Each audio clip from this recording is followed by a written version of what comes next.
Hello दोस्तों।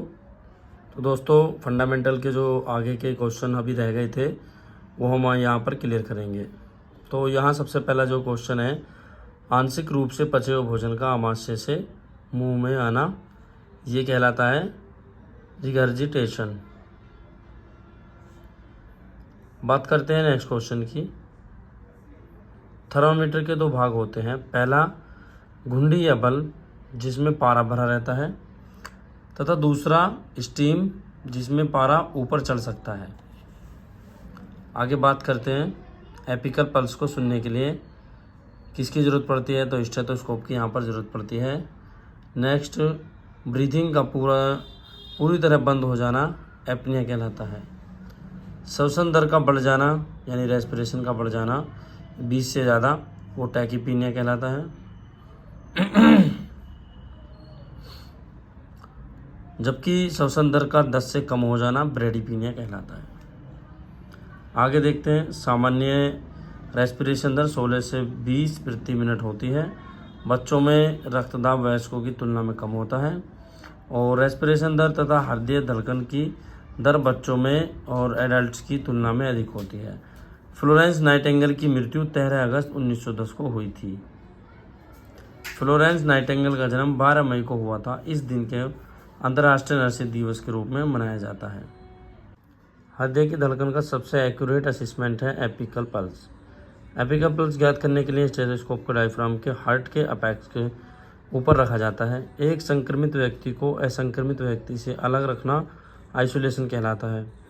दस्तावर evacuant enema देने के लिए प्रयोग किए जाने वाले सॉल्यूशन का तापक्रम एडल्ट्स के लिए 105 और फ़ारेनहाइट में 110 डिग्री फ़ारेनहाइट और सेल्सियस में 40.5 डिग्री सेल्सियस से 43.5 डिग्री सेल्सियस तथा बच्चों के लिए 100 डिग्री फ़ारेनहाइट से 37 डिग्री सेल्सियस होना चाहिए, 37.8 डिग्री सेल्सियस होना चाहिए।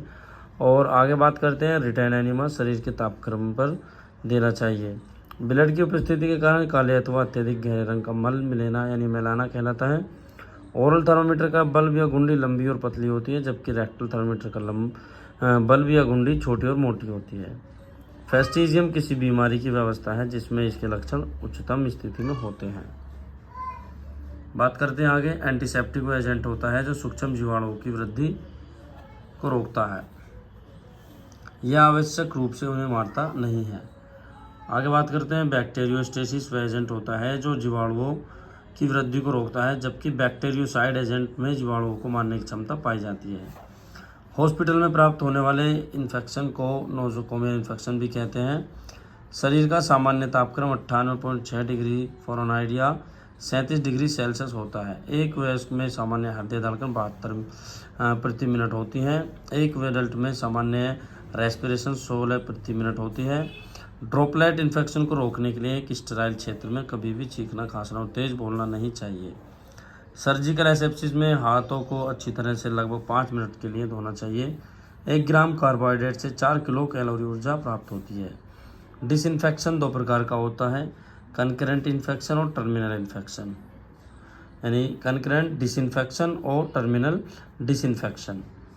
जब मरीज द्वारा प्रयोग में लाई गई विभिन्न वस्तुओं जैसे कपड़े, बर्तन, फर्नीचर आदि तथा उसके शरीर से निकले विभिन्न स्रावों को उसकी बीमारी के दौरान डिसइंफेक्टेड किया जाता है तो इसे कंकरेंट डिसइंफेक्शन कहते हैं। जबकि यदि यह डिसइंफेक्शन मरीज की मृत्यु या उसके अस्पताल से डिस्चार्ज होने के बाद किया जाता है तो इसे टर्मिनल डिसइंफेक्शन कहते हैं। 1 ग्राम वसा से 9 किलो कैलोरी प्राप्त होती है। थर्मोजेनेसिस का मतलब होता है हीट का उत्पादन, जबकि थर्मोलाइसिस का मतलब होता है हीट लॉस। प्रोटीन का डायनामिक एक्शन 30% है, जबकि मिश्रित भोजन का 12% है। एक्जिला से तापमान लेने पर सामान्य तापमान 57.6 डिग्री फ़ारेनहाइट होता है, जबकि रेक्टम से लेने पर 99.6 डिग्री फ़ारेनहाइट होता है। बिस्तर बनाते समय हमेशा ड्रॉ शीट को मैकिंटोश के ऊपर लगाना चाहिए। थर्मामीटर के बल्ब में मरकरी या पारे का प्रयोग किया जाता है क्योंकि पारा तापक्रम में हल्के से परिवर्तन के प्रति भी अत्यधिक संवेदनशील होता है। अब बात करते हैं आगे, तापमान लेने का सबसे विश्वसनीय मेथड है मलाशय रेक्टम द्वारा तापमान लेना। बॉइलिंग का सबसे बड़ा डिसएडवांटेज है कि इससे विषाणु नष्ट नहीं होते हैं। रिटेन एनिमा में एक बार में 100 से 150 मिलीलीटर से अधिक सॉल्यूशन नहीं देना चाहिए। यदि एक ही व्यक्ति का सामान्य परिस्थितियों में पहले एक्जिला द्वारा तथा तुरंत बाद मलाशय मार्ग द्वारा तापमान लिया जाता है तो दोनों में लगभग 2 डिग्री फ़ारेनहाइट का अंतर आता है। मलाशय मार्ग द्वारा लिया गया तापमान 2 डिग्री फ़ारेनहाइट अधिक आता है। वास्तविक हाँस यानी फॉल्स लाइसिस का बुखार के बाद तापमान में आई ऐसी गिरावट से है जिसमें शरीर का तापमान तो कम हो जाता है परंतु मरीज की स्थिति में कोई सुधार नहीं होता है।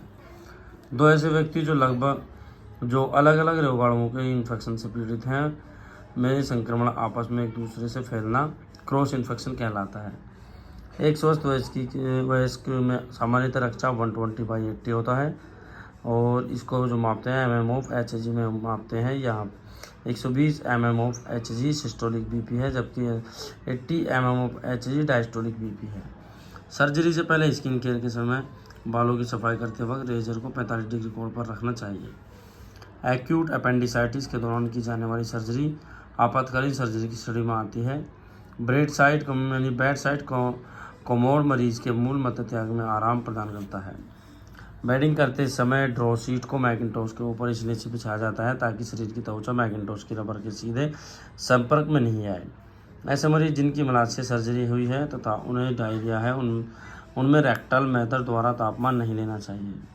यदि शरीर का तापमान 41 डिग्री सेल्सियस या 105 डिग्री 8 डिग्री फ़ारेनहाइट से ऊपर या 34 डिग्री सेल्सियस 93.8 डिग्री फ़ारेनहाइट से नीचे चला जाए तो तंत्रिका तंत्र में इरिवर्सिबल परिवर्तन हो जाते हैं। सर्जिकल घाव को क्लीन वुंड माना जाता है। तापमान की सेंटीग्रेड, सेल्सियस और फ़ारेनहाइट इकाई में मापी जाती है। बात करते हैं यहाँ सूत्र की, तो 108 डिग्री फ़ारेनहाइट सेल्सियस में बदलना, तो ये इस तरीके का यहाँ फॉर्मूला दिया हुआ है। आप फॉर्मूले के द्वारा भी इसको बदल सकते हैं। आगे बात करते हैं, किसी व्यक्ति को खांसने, छींकने या बोलने के दौरान उसके नाक या मुंह से निकले लार के कणों द्वारा किसी अन्य व्यक्ति तक संक्रमण पहुंचना ड्रॉपलेट इन्फेक्शन कहलाता है।